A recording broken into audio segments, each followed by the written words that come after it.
Goals of editing से मेरा मतलब ये है कि आप एडिटिंग के थ्रू क्या क्या चीज़ें अचीव कर सकते हैं।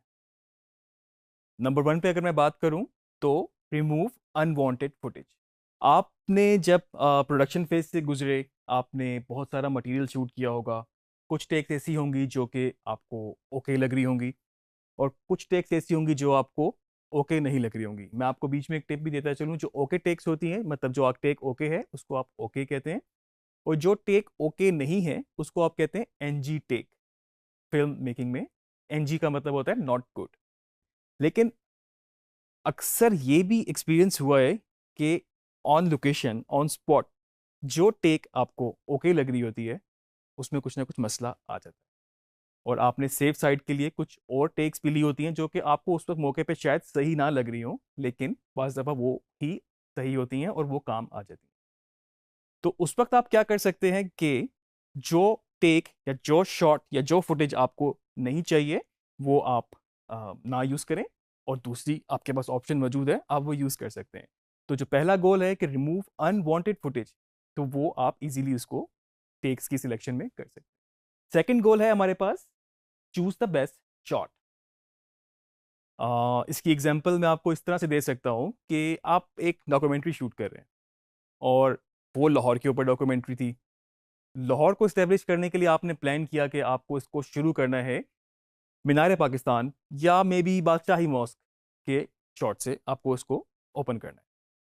अब आपने जब शूट करने गए हैं तो मे बी मौसम बड़ा अच्छा हो, बड़े अच्छे बादल हों, या आपको लाइट बड़ी अच्छी मिल रही हो, तो आप क्या कर सकते हैं कि आपने यूज़ तो एक ही शॉट करना था, लेकिन आपने उस सिचुएशन के हिसाब से आपने उसके और भी शॉट टाइप्स, जिसमें लॉन्ग शॉट, जिसमें medium shot, very long shot, जितनी भी टाइप्स आप बेहतर समझते हैं उसकी हिसाब से, मतलब जिस तरह से उसका आर्किटेक्चर है, जिस तरह से आप शॉट ले रहे हैं, तो वहाँ पे वो शॉट ले सकते हैं। अच्छा, अब आपके पास शॉट तो आ गया, उसके बाद आप जब एडिट पर आएंगे तो आपके पास ये मार्जिन है कि आपने कौन सा शॉट टाइप सिलेक्ट करना है। और कई दफ़ा ऐसा भी होता है कि जो आप सोच के गए होते हैं आपको उससे बेहतर मिल जाता है, सिर्फ इसलिए कि आपने उसको फिल्म किया होता है, तो आपके पास चॉइस होती है कि उसमें से जो बेस्ट है वो आप यूज़ कर सके। थर्ड गोल है हमारे पास, create a workflow. Workflow से मेरा मतलब ये है कि आप जब किसी भी प्रोडक्शन प्रोसेस में होते हैं, और जब आप एक पूरा सीक्वेंस या पूरी एक डॉक्यूमेंट्री हो सकती है या फिल्म हो सकती है, जब आप उसको फिल्म कर रहे होते हैं, तो उसका फिल्मिंग स्केड्यूल इस तरह से डिसाइड हुआ होता है कि मे बी जिस जो सबसे पहला आपका सीन हो वो सबसे एंड में शूट हो रहा हो, या मे बी कहीं मिड ऑफ द प्रोडक्शन हो रहा हो। तो उसको आप किसी भी स्टेज पे जाके शूट कर लें, किसी भी दिन में किसी भी सीक्वेंस में आप उसको शूट कर लें, लेकिन जब आप एडिट पर होंगे तो आप उसके फ्लो को डिसाइड खुद कर सकते हैं। एज एन एडिटर आपका कंट्रोल है कि पहला सीन क्या है, दूसरा क्या है, तीसरा क्या है, और किस तरीके से जो प्रोसेस हो रहा है उसको आप अपने पास उसी फ्लो में बिल्कुल लेके चल सकते हैं। इसकी मैं आपको एग्जांपल देता हूँ। अक्सर आपने टीवी पे देखा होगा कुछ इस तरह के प्रोग्राम्स जिसमें किसी चीज़ का एक प्रोसेस बताया जाता है कि कौन सी चीज़ किस तरह से बनती है। मिसाल के तौर पे चले हम किसी गाड़ी को ले लेते हैं कि कौन सी गाड़ी किस तरह से बनती है। तो उसमें क्या है कि आपने अपना जो फिल्मिंग स्केड्यूल है उसको फाइनल किया, मे बी आपका शूट जो था वो 4 से 5 दिनों के ऊपर था, और जब आप पहले दिन शूट करने गए हैं तो सबसे पहले आपको अ, वो सीक्वेंस देखने को मिला जिसमें आपके पास फाइनल प्रोडक्ट था, कि एक गाड़ी का फाइनल वर्जन किस तरह से फाइनल जब बनती है तो किस तरह से वो आपके पास होती है। तो आपने उसको अपने डिफरेंट बेस्ट एंगल से शूट कर लिया, और उसके बाद नेक्स्ट डे या आपने जब उसको फिल्म करने गए तो उसका इंजन किस तरह से असेंबल होता है, उसके बाद मे बी उसकी पोशिश किस तरह से होती है, टायर किस तरह से लगते हैं, सारी चीज़ें आपने उसकी सारी असेंबलिंग किस तरह से होती है, तो वो सारा सीक्वेंस आपने उनके अकॉर्डिंगली शूट किया, जिस तरीके से आपका प्रोडक्शन और उनका स्केड्यूल मैच करता हो। लेकिन जब आप एडिटिंग में आए तो आपके पास step by step process decide करने का पूरा कंट्रोल है। तो वो जो वर्क फ्लो है बेसिकली एडिटर के अपने हाथ में है। तो जो शॉट जो सीक्वेंस आपने सबसे पहले दिन शूट किया था, मे बी वो आपका सबसे आखिरी सीक्वेंस हो, और जो आप जिस तरह से बीच में शूट करते रहे हैं वो आपके कंट्रोल में है कि आपने उसको शुरू में लगाना है, आपने उसको बीच में लगाना है, या आपने उसको किसके बाद और किसके पहले लगाना है, वो आप एज एन एडिटर उसको डिसाइड कर सकते हैं। चौथी चीज जो है हमारे पास वो है give a video a particular angle, कि किसी भी वीडियो को आप एक स्पेसिफिक एंगल दे सकते हैं।